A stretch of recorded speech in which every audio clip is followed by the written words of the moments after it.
So guys देखो as we all no कि elimination 2024 के ऑलमोस्ट सारे ही मैच अब हमारे सामने आ चुके हैं और अब क्योंकि major timeline elimination chamber match ही खा जाता है तो डब्ल्यूडब्ल्यूई ज्यादा कुछ यहाँ पे बुक भी नहीं करने वाली और ना उन्होंने एडवर्टाइज किया है। लेकिन जितनी भी चीजें मेरे सामने आई हैं, चलो उसके बैटिंग और सब जान ही लेते हैं कि कौन जीतेगा, कौन हारेगा और कौन घर लेके जाएगा न्यू वुमेन्स चैंपियनशिप। तो वीडियो को एंड तक पूरा देखना। एंड नाउ आप देख रहे हैं रेसलमैनिक्स एंड सब्सक्राइब करना तो बनता है। वेल ज्यादा टाइम ना लगाते हुए चीजें शुरू कर लेते the home town hero Rhea Ripley versus the irresistible force Nia Jax के मैच के बारे में जो होने वाला है for the women's world heavyweight championship के लिए। एंड आई थिंक ये नाइट का सबसे बड़ा प्रिडिक्टेबल मैच होने वाला है क्योंकि as we all know Rhea Ripley हमारी होम टाउन गर्ल है एंड उन्हीं को ही रेसलमेनिया में अपना टाइटल डिफेंड भी करना है। तो वन वे और दी अनदर नया जैक्स चाहे कितनी भी शोशा कर ले, कितनी भी ताकत दिखा ले, लेकिन वो रिया को हरा नहीं पाएंगी। सो इन दी एंड विक्ट्री तो रिया रिप्ली के सर पर ही सजेगी और मेरी प्रिडिक्शन भी उन्हीं के लिए है कि वो अपने टाइटल को रिटेन कर ही लेंगे। Next for the undisputed tag team championship Judgment Day versus Tyler Bate and the bruiserweight Pete Dunne. And again यहाँ भी चीजें एकदम मक्खन के माफिक साफ है भाई। देखो वैसे तो मैं कह देता कि आर्ट्रुथ आकर जजमेंट डे के टाइटल को कॉस करवा सकते हैं, लेकिन I think last Monday night में जो कुछ हुआ है आर्ट्रुथ का किस्सा वहाँ से खत्म हो गया एंड हो गया। अब ज्यादा कुछ वो आएंगे भी नहीं और मुझे नहीं लगता कि डब्ल्यूडब्ल्यूई ऑस्ट्रेलिया में भी लेकर आएगी। तो अभी के लिए मेरे को ऐसा लगता है कि जजमेंट डे बड़ी आराम से अपने टाइटल को ना रिटेन कर लेगी। देखो कोई रीजन भी नहीं है अभी फिन बैलर और डीमन प्रीस्ट को हरा देने के लिए,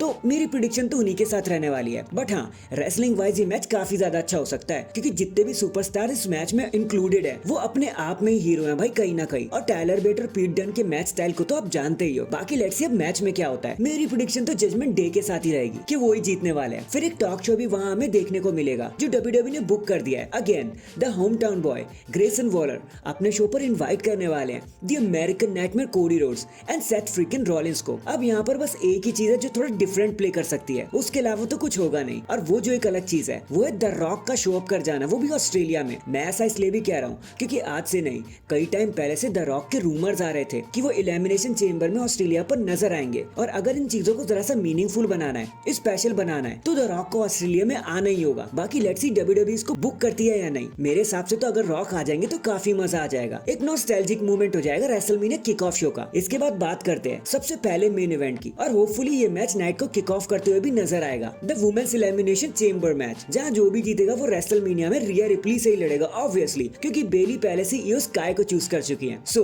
Bianca Belair versus Becky Lynch versus Stephanie Stratton versus Naomi versus Liv Morgan versus Raquel Rodriguez. बहुत सारे स्टार्स और बहुत सारा टैलेंट, बट हमें तो ये जानने की पड़ी है कि जीतेगा कौन। तो आंसर सिंपल है, बेकी लिंच। अगर इस मैच में देखो जेड कारगिल होती ना तो मैं थोड़ा सा सोचता और ये मैच कुछ अनप्रिडिक्टेबल हो भी जाता, लेकिन क्योंकि जेड कारगिल तो यहाँ पर है नहीं तो वन वे और दी अनदर एक ही वर्थी अपोनेंट बचता है रिया रिप्ली के लिए और वो है बेकी लिंच। सो मेरे हिसाब से Becky Lynch elimination chamber match को जीत रही है and she is going to WrestleMania और वो ही इस चेंबर मैच को जीतकर सामने भी आएंगी। एंड फाइनली ये सारी चीजें लीड करती है हमें हमारे मेन इवेंट की तरफ, द एलिमिनेशन चेंबर मैच मर्दों की तरफ से, जहाँ जो भी जीतेगा वो सेथ फ्रीकिन रॉलिंस से लड़ेगा at the main event of WrestleMania for the world heavyweight championship. रेंडी Orton versus Bobby Lashley versus LA Knight versus Kevin Owens versus Logan Paul and Drew McIntyre. And मैं ज्यादा time ना लेते हुए आपको सीधा सीधा बता देने वाला हूँ कि इस मैच में होगा क्या। Sorry for the spoilers. देखो लास्ट में सिर्फ दो ही सुपरस्टार बचने वाले हैं, रेंडी ऑर्टन एंड ड्रू मैकिंटायर, जिनके बीच में हमें घमासान फाइट देखने को मिलेगी। एक राइवलरी रीन्यू हो जाएगी इन दोनों के बीच में और बैम इस बारी ड्रू मैकिंटायर रेंडी ऑर्टन को सबके सामने पिन कर देंगे, पछाड़ देंगे एंड रेसलमेनिया में फेस करेंगे सेथ रॉलिंस को for the world heavyweight championship. देखो मैं ऐसा कहना तो नहीं चाहता, लेकिन अनफॉर्चुनेटली ऐसा ही होगा और मैं 100% श्योर हूँ इन चीजों को लेकर। और यही सारे फैक्ट्स इस साल के एलिमिनेशन चेंबर को बना देते हैं इतिहास का सबसे predictable elimination chamber event. So that is it guys, अभी के लिए तो बस इतना ही। ये तो मेरी प्रेडिक्शन थी, आपको क्या लगता है कौन जीतेगा कौन हारेगा कमेंट करके जरूर बताना, मस्त मजा आ जाएगा। एंड चैनल पर नया है तो चैनल को जल्दी से लाइक एंड सब्सक्राइब कर दो। बाकी मैं मिलता हूँ आपसे किसी और अपडेट के साथ, तब तक के लिए अपना ख्याल रखें